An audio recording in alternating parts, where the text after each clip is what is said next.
그러면 얘 ADHD 얘는 어떻게 해야 돼요? 라는 질문을 되게 많이 하세요. 그러면 이제 저 같은 경우에는 무슨 얘기를 하냐면 애들이 계속 과잉 행동을 하고 부주의를 하고 충동적으로 계속 그러다 보니까 부모님이랑 아이 관계가 좋을까요? 깨졌을까요? 깨졌겠죠. 근데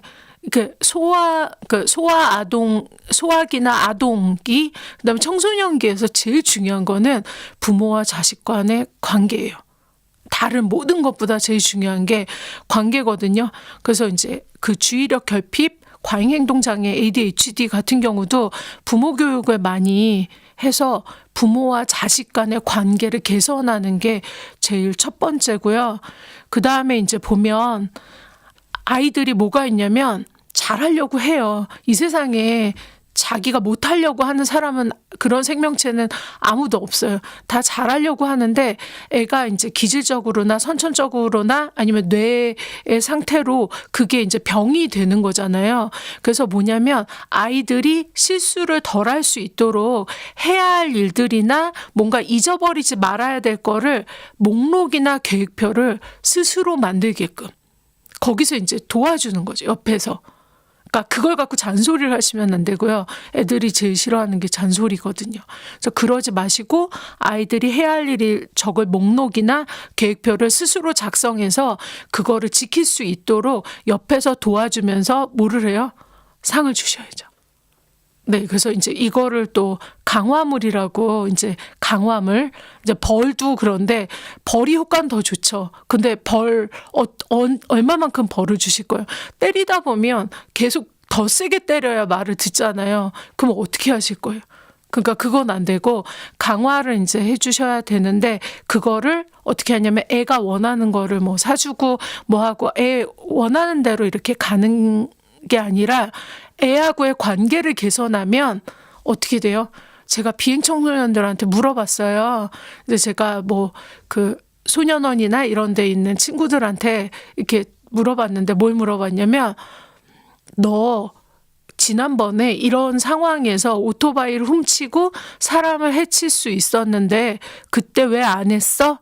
라고 물어봤더니 애들이 무슨 얘기를 하냐면 우리 엄마 불쌍해서요. 라는 얘기를 해요. 그러니까 이게 뭐냐면 아이들 대부분이 부모와의 관계가 망가지거나 흐트러지는 거.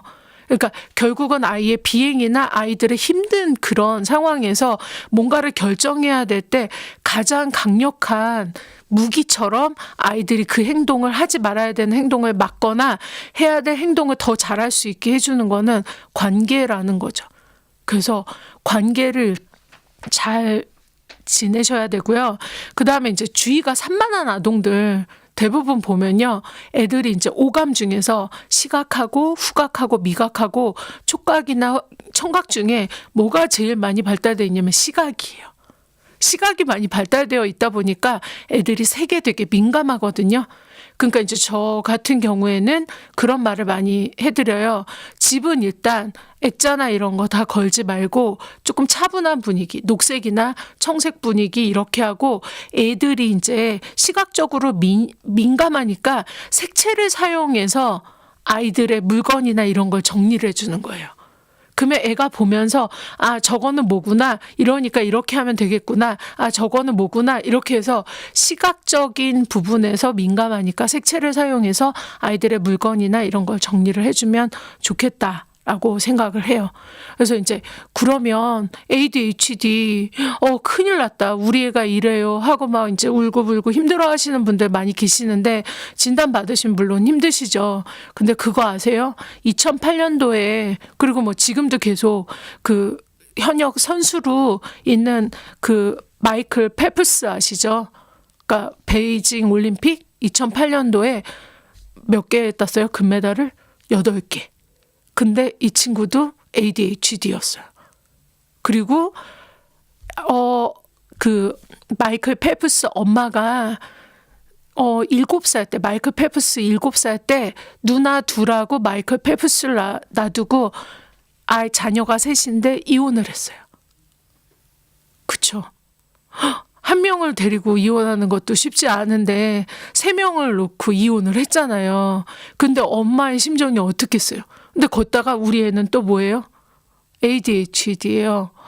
그랬는데 누나가 수영을 했었어요. 근데 수영을 하다가 마이클 펠프스도 시켜보니까 너무 잘하는데 중요한 거는 마이클 펠프스가 저기에 있는 거예요. 그 물에 얼굴을 넣지를 못하는 거예요. 그래서 원래 저희 수영 배울 때 어디부터 배우시죠? 자유형하고 뭐 이렇게 평형이나 뭐 이런 거 배우시잖아요. 근데 마이클 펠프스는 배영부터. 그러니까 뒤로 하는 수영부터 배워서 그러니까 한번 생각해 보세요. 그 친구를 그렇게 8관왕까지 올림픽에서 금메달 8개 딸 정도로 그렇게 만들기까지 그 엄마가 얼마나 많은 수많은 세월을 보냈을지를 이렇게 생각을 해보시면 네, 쉽지는 않았지만 안 되는 건 아니에요. 그래서 힘을 얻으셨으면 좋겠고요.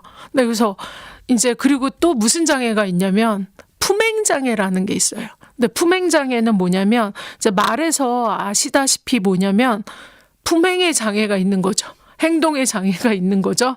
근데 이게 18세 이하, 그러니까 아까 ADHD 같은 경우에는 6살 때부터 전조 증상이 보이기 시작해요. 아동기부터 보이다가 그 다음에 이제 1, 2학년 때 초등학교 1, 2학년 때 확실히 이제 진단이 나오면서 나중에 이제 서서히 충동성이나 이런 것들은 좀 많이 제어가 되는 편인데 품행장애는 18살 이전에 그리고 이제 심지어 뭐 10살, 12살에도 있다 이렇게 얘기를 하지만 거기는 많이 이렇게 있는 게 아니고요. 그거는 이제 애들이 말을 잘 안 듣는 그거에 속하는 거고 18세 이하에서 많이 이렇게 생기는데 특히 이제 청소년기에 많이 생기는데 남자애들은 한 6에서 16%? 그러니까 이제 길가에 중고등학생들이 지나다니면 그중에 뭐예요? 한두 명은 품행장애일 수도 있다. 그러니까 그 장애라고 생각하지 마시고 쟤네들이 약간 껄렁껄렁 무서울 수도 있다 이렇게 생각을 하시면 되고 여자아이들은 한 2에서 9% 정도 그러니까 없거나 아니면은 10명 중에 1명 꼴 정도 이렇게 있는데요. 이제 이게 품행장애는 교수님 우리 애도 품행장애예요. 글쎄요 저한테 얘기하다가 책을 던졌어요. 그 정도는 아니고요. 그 정도는 아니고 사람과 동물에 대한 공격을 해요. 그래서 이제 제가 아는 품행장애 아이는 고양이가 운다고 고양이한테 새총을 쏘다가 그 다음에 나중에는 큰 돌을 던지는 아이가 있었어요. 비비탄 같은 거를 이렇게 쏘다가 그러니까 그게 계속 심각해지면 이제 나중에 사람한테 공격할 수도 있는 거죠. 이런 경우 그 다음에 재산을 파괴한다.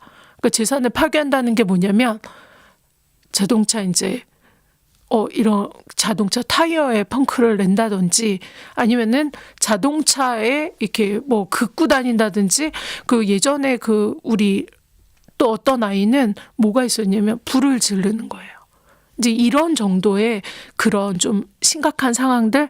근데 요즘에 아이들이 많이 하는 것 중에 하나가 뭐냐면 이제 그 고가의 핸드폰이나 이런 거를 부모님하고 싸우다가 던지는 일들이 엄청 많아진 사건들이 있어서 이제 저도 상담을 되게 많이 하는데 그리고 이제 여기에서 더 심각해지면 아이들이 뭐를 해요?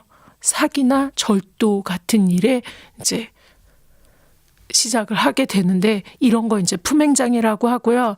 근데 이거는 부모님 아까 제가 ADHD 같은 경우에는 부모와의 관계 개선을 통해서 조금씩 더 좋아지고 이제 정신과 가서 약도 먹고 하면서 이런 부분이 있는데 품행장애는 부모님 혼자서 해결하실 수가 없고요. 이거는 이제 부모님하고 그다음 가족들 그다음에 교사 분들하고 사회복지사나 정신건강 전문 요원들 그리고 이제 의사 선생님 이런 분들이 필히 함께 하셔야 되는 그런 장애고요. 그다음에 이제 마지막으로 청소년기에 또 일어날 수 있는 장애 중에 가장 많은 장애죠. 이제 저희 아이도 가끔씩 이렇게 앓고 있는 근데 뭐냐면 적응장애. 그쵸. 그래서 이게 뭐냐면 적응 장애는 결국은 스트레스에 대한 문제고요. 스트레스와 스트레스에 대한 취약점, 거기에 그 점에서 발병이 되는 거죠. 그래서 이제 뭐냐면 학업 관련해서 너무 부적응해. 그래서 공부를 하기가 싫어. 그러니까 뭐예요? 저희 선생님 중에 한 분도 있는데 애가 학교에 가기 싫은데 가기 싫은 게 꼭 뭐예요? 배가 아파요. 머리가 아파요. 그리고 이제 이렇게 되는데 이게 뭐냐면 학업 문제도 있고요. 그 다음에 아이들이 만약에 그 학교에 가기 싫다 이러면 이제 학업 문제도 있겠지만 교우 관계 있잖아요. 친구와 친구 관계 이런 거에서 대인 관계가 되게 부적응한 경우가 많아요. 그러니까 저희 아이 같은 경우도 뭐 학교 가기 싫은 경우에 대부분 보면 친한 친구가 갑자기 뭐 중국으로 유학을 갔다. 갑자기 한 학기가 끝났는데 다 없어졌다. 선생님들이 다 바뀌셨다. 이렇게 되면 이제 뭐 머리 아프고 배 아프고 이제 별별별 이유가 이제 신체화돼서 다 나타나는데 이제 우울이 생겨요. 이게 이제 무서운 게 우울이 생기고 그다음 또 불안해지고 근데 두통, 현기증, 구토, 심지어 원형 탈모까지 생기는 경우들이 많이 있는데 이거는 이제 어떻게 하셔야 되냐면 1차적으로 스트레스 요인을 제거를 시켜 주셔야 되죠. 근데 스트레스 요인이 제거가 사실 쉽지가 않아요. 그렇죠? 그냥 친한 친구가 갑자기 유학을 가서 없어졌어. 그러면 그거를 제가 어떻게 해줄 수가 없는 거잖아요. 그래서 이런 부분 같은 경우에는 가족이나 이렇게 친구나 이런 분들이 함께 친구나 이런 쪽이 함께 노력을 해야 되는데 저 같은 경우 어떻게 하고 있냐면 대부분의 경우에서 그러니까 이런 애가 적응이나 이런 데서 약간의 행동상의 문제를 보일 경우에 2주를 무조건 얘한테 붙어 있어요. 그래서 2주간의 치료요법이라고 하는데 뭐냐면 저도 되게 바쁘잖아요. 그리고 뭐 남편도 바쁘고 다 바쁘다 보는데 애가 가장 외로운 시기에 혼자서 그 외로움을 견디고 있으면서 그게 몸으로 나타나고 뭐 마음으로 나타나고 여러 가지 일들이 있잖아요. 그러면 그런 증상이 보일 때 그러니까 심리치료사 엄마를 둔 아이한테 뭐 호강시켜줄 게 없잖아요. 그러니까 미리 알 수 있다라는 거, 다른 사람들보다 미리 알 수 있다라는 점에서 그러면 뭐를 하냐면 애한테 이제 2주간의 특별 처방. 그래서 뭐냐면 애가 먹고 자고 생활하는 거를 제가 낱낱이 다 관찰을 하는 거죠.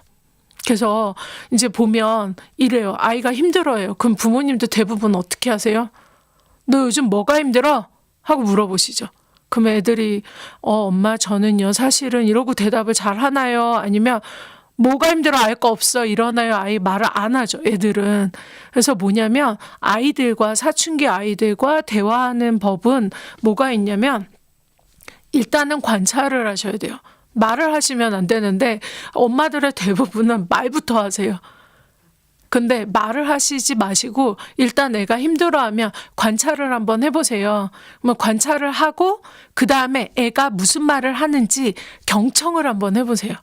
그러고 난 다음에 하셔야 되는 게 뭐냐면 경청하시고 그 다음에 애가 얘기하는 거를 들으시면서 그때 질문을 하고 같이 얘기하시면 됩니다.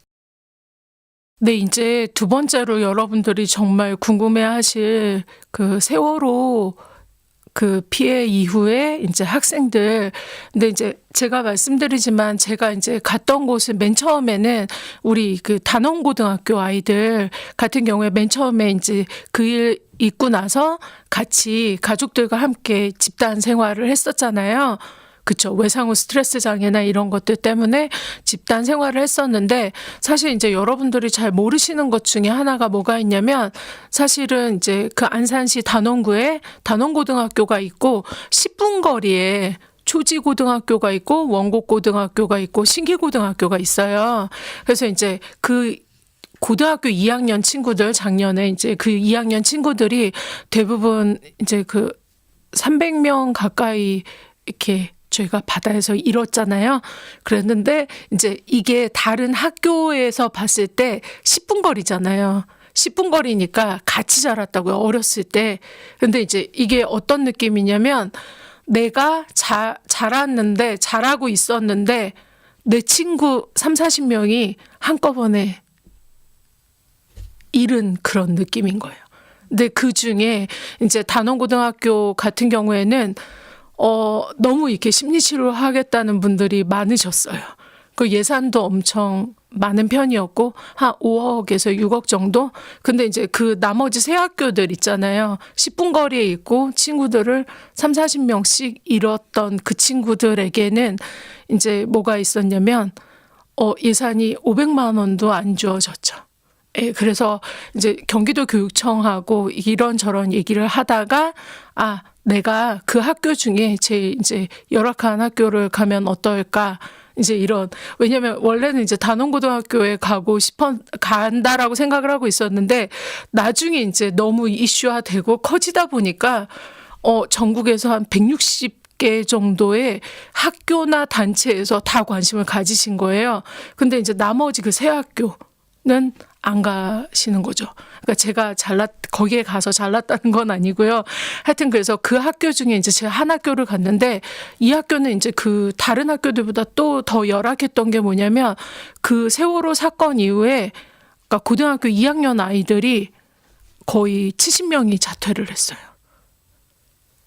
그러니까 이게 여러분들 잘 이해가 안 되시고 상상이 안 되실 텐데 그냥 일반 인문계 고등학교고 그런데 이제 아이들한테 제가 맨 처음에 갔을 때 아이들이 갖고 있었던 생각이 주로 뭐였냐면 어른에 대한 분노가 너무너무 많았고요. 그리고 이제 뭐 아이들의 입장에서 말씀을 드리다 보면 살릴 수 있었는데 못 살렸다. 그리고 어른들을 믿을 수가 없다. 그리고 너도 어른이다. 네, 그런 걸로 해서 아이들이 되게 많이 이렇게 마음이 화가 나 있었고 실제 저희 총신대 이제 미술치료팀하고 함께 갔는데 저희 코리더 선생님들하고 아이들하고 이렇게 좀 신경전도 있을 정도로 아이들이 되게 많이 마음이 닫혀 있는 상태였는데 근데 이제 저한테 되게 많이 그러니까 제가 그때 그 청소년이든 뭐든 이렇게 외상후 스트레스 전문가, PTSD 전문가, 제가 예전에 세터민 청소년들이나 이런 친구들도 많이 이렇게 치료를 하고 이래서 그런 전문가라는 게 주어지고 아이들을 만났을 때 제가 항상 하는 행동들이 있어요. 근데 그 행동이 뭐냐면 아이들에게 뭐 이렇게 섣부르게 아이들을 위로하거나 set부르게 아이들에게 뭐 아픔에 대해서 이런 거를 저 얘기하지 않아요. 그러니까 뭐냐면 너무 큰일을 당한 사람들을 이제 위로를 하잖아요. 대부분의 분들이. 근데 거기서 아까 제가 청소년도 얘기했지만 말을 많이 하시는 분들이 계세요. 그리고 다 잘 될 거야 하면서 막 이렇게 급하게 이렇게 다 막 이렇게 결론을 내리려고 하시는 분들이 있는데 중요한 거는 슬픔이나 애도의 감정들은요. 그걸 뭐 흐를 때까지 다 무슨 감정의 난장을 벌이자 이런 게 아니라 그냥 옆에 있어주는 게 가장 큰 힘이 돼요. 아무 말 없이 그냥 옆에 있으면서 그다음에 이제 요번에 파리도 보셨잖아요. 파리 분들의 이제 그 놀라운 그게 뭐죠? 그냥 거기에 있어주면서 자기 일상을 조용히 해나가잖아요. 그죠?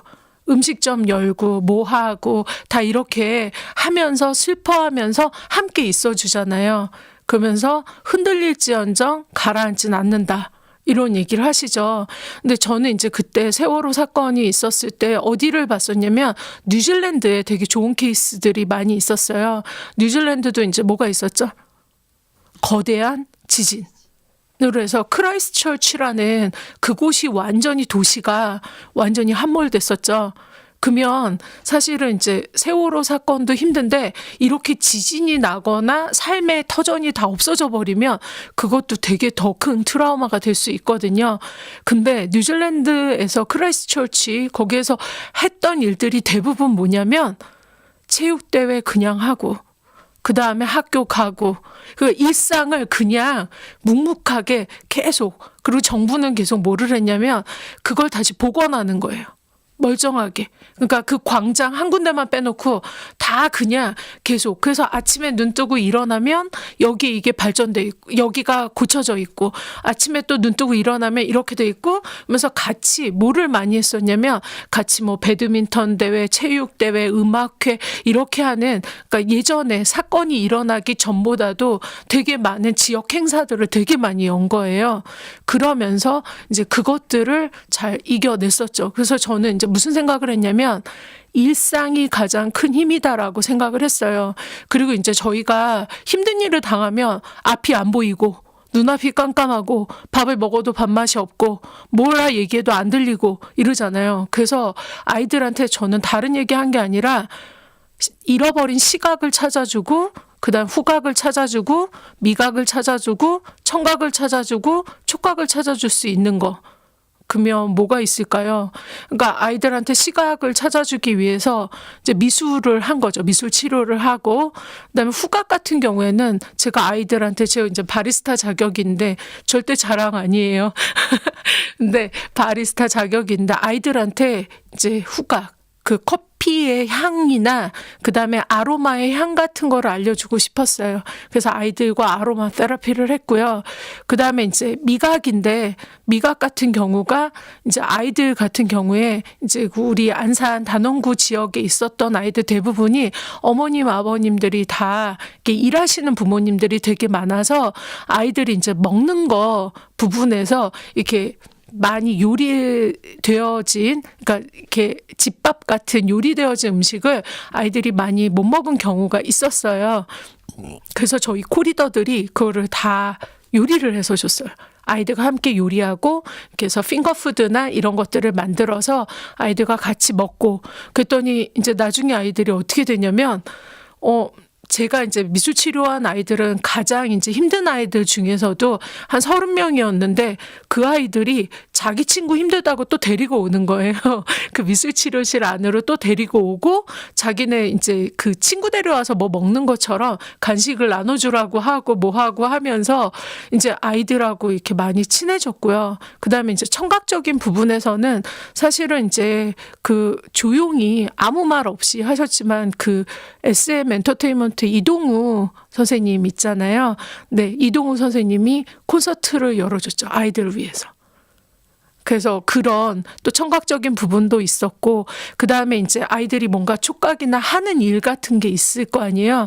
그래서 사실은 이제 정말 다 조용히 하셨지만 저도 이제 조용히 봉사하셨지만 이제 국내 어느 기업에서 아이들을 이제 좀 박물관이나 좋은 체험의 공간에다 아이들 많이 초대해 주셔서 아이들이 이제 그런 것들을 행동으로 볼 수 있는 미래를 볼 수 있는 뭐 유비쿼터스나 뭐 이런 박물관 같은 체험 견학을 할 수 있도록 도와주신 분들이 되게 많아요.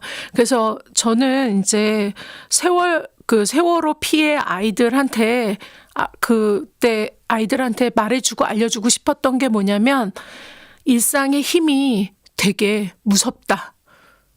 그래서 하루하루 해가 지고 해가 뜨듯이 어른들이 그 자리에 있으면서 일상을 해나가면서 아이들과 함께 묵묵히 그냥 애들이 해결해야 되는 그런 부분들에서는 아이들이 해결하고 잘할 수 있게 지지해주고 격려해주면서 바라봐 주는 거. 그래서 이제 제가 그거는 한 거의 10개월 정도 했죠. 그래서 그 세월호 사건 이후에 제가 7월에 들어가서 그러니까 그 세 개의 학교 중에 7월에 들어가서 올해 2월까지 애들을 거의 매주 만났었어요.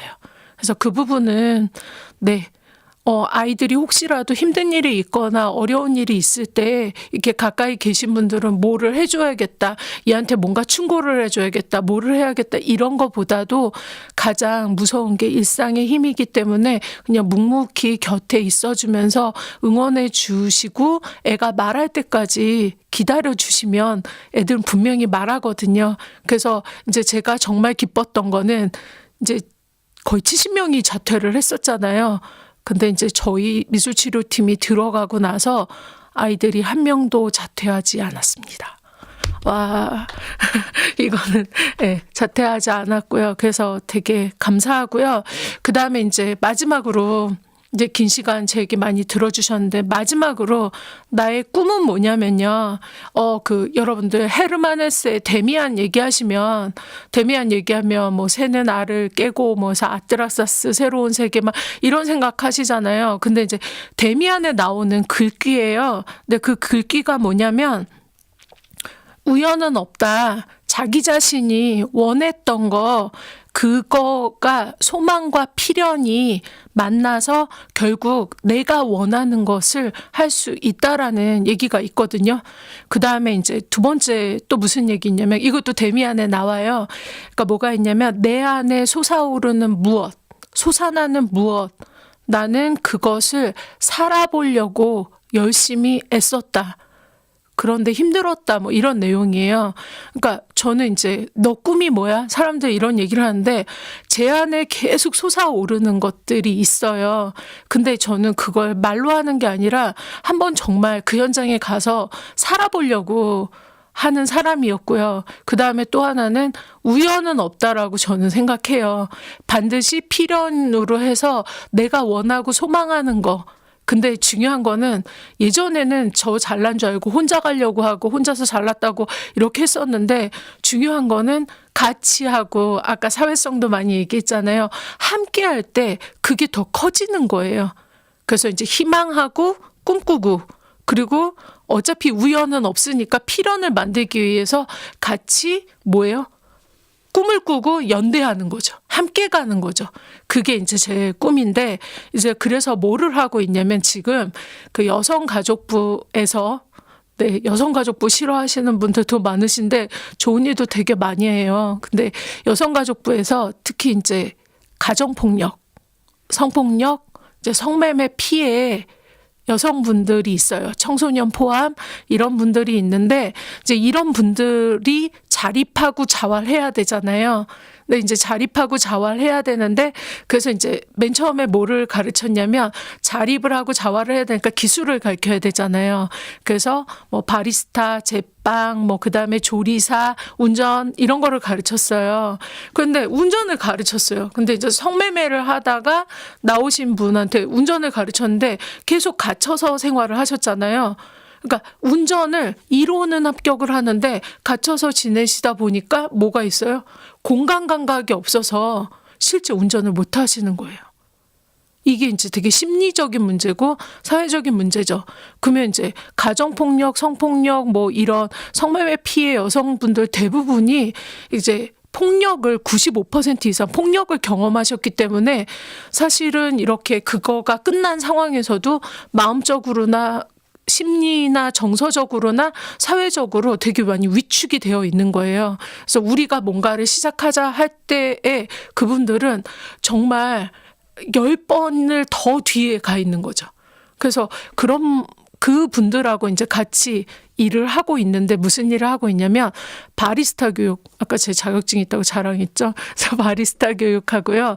그다음에 그분들 생활기술이나 이런 부분들에서 도움을 줘야겠는데 이게 너무 심리사회적인 장애가 있다 보니까 그분들하고 함께하는 그래서 이제 멘토링으로 미술 치료를 하면서 그다음에 그분들이 기술을 배워갈 수 있게 실기 시험도 같이 보고 필기 시험도 같이 보고 이렇게 이제 총신대 분들이 그걸 하고 있어요. 그래서 이분들이 이제 좋아진 게 대인관계도 많이 좋아지셨고요. 왜냐면은 이제 총신대 미술치료팀 선생님들이 하나하나 붙어서 실기 시험도 같이 보고 필기 시험도 같이 보고 뭐 이러면서 이렇게 하다 보니까 대인관계도 늘어나고 그다음에 사회성도 늘어나고 그다음에 이제 집단의 낙인화에서 스티그마라는 게 있는데 폭력 피해 여성들 이런 이제 원치 않은 이름들이 붙어 있는데 거기에 이제 저희 총신대 미술치료팀 선생님들이랑 다른 분들이 함께 있고 그다음에 이 일을 뭐 지친구 변호사들이나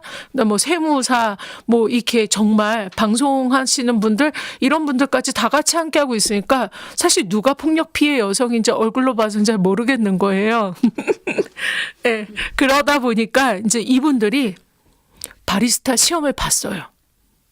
그랬는데 대부분의 이런 경우에는 이제 합격률이 20-30%.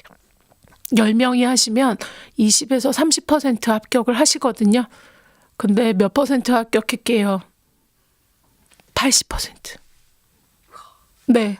그러니까 자활이랑 자립의 이런 과정 중에서 이렇게 뭐 국가 공인 운전면허도 한 90% 합격하셨고요. 그러니까 이게 뭐냐면 결국은 사람이 사람을 치유할 수 있다는 거.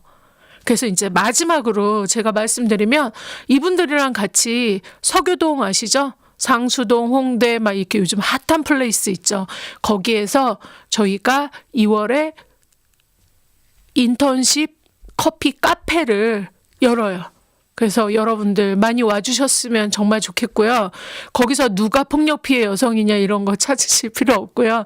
네, 그렇게 해서 저희가 뭐를 하냐면, 근데 이제 이분들이 문화적인 혜택이나 문화적인 역량이 아직은 많이 개발되지 않아서 이제 여러분들이 잘 아시는 기업 중에 어떤 기업, 네, 되게 좋은 기업이 이분들을 위해서 이제 커피 교육이나 이런 것들을 모두 다 담당을 해서 아주 멋진 커피숍이 만들어질 거고요.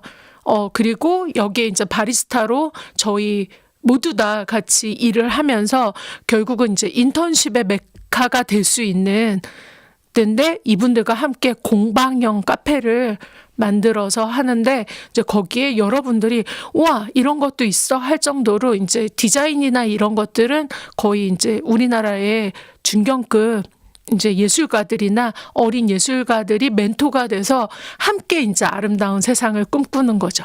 그래서 이제 저도 거기에서 많이 보실 수 있을 거고요. 그래서 이제 저는 여러분에게 이제 마지막으로 말씀드리고 싶은 거는 뭐냐면 심리학은 이렇게 요약하면 딱 한마디예요. 그게 뭐냐면 행복과 불행을 좌우하는 것은 뭐냐면 관계다. 그러니까 여러분들이 행복하고 싶잖아요. 그러시면 사람들과 함께 나와 있고 사람들과 함께 계셔야 되고요. 여러분들이 만약에 불행하겠다라고 결정하실 거면 혼자 계시면 됩니다. 그리고 아까 저는 이제 그게 너무 그랬는데 스티브 잡스가 마지막 한 말이 그거잖아요. 너에게 잘해주어라. 그리고 남에게 잘해주어라. 이 얘기 결국은 뭐냐면 너를 사랑해라. 왜냐면 이 세상에서 가장 나의 끝까지 편이 돼줄 수 있는 건 나거든요. 그러니까 나를 사랑하고 그다음에 나를 사랑해야 남도 사랑할 수가 있어요. 그래서 남을 사랑해 주고요. 근데 이제 저희 그 중3 아들 사랑하기 힘들죠. 남편 사랑하기 힘들죠. 그다음에 제가 학교에서나 뭐 이렇게 만나는 직장에서 만나는 사람들 사랑하기 힘들죠. 잘해주기 힘들죠. 그때 되게 쉬운 게 있어요. 제 쉬운 거 하나만 말씀드리고 이제 방송 마칠게요. 내일 죽는다라고 생각해 보시면 그분들이 사랑스러우실 거예요. 그래서 여러분 지금까지 많이 들어주셔서 감사하고요. 희망을 함께 꿈꾸고 함께 이뤄나가고 앞으로도 저 더 열심히 살고 다음에 또 불러주시면 더 발전된 모습으로 오겠습니다. 감사합니다.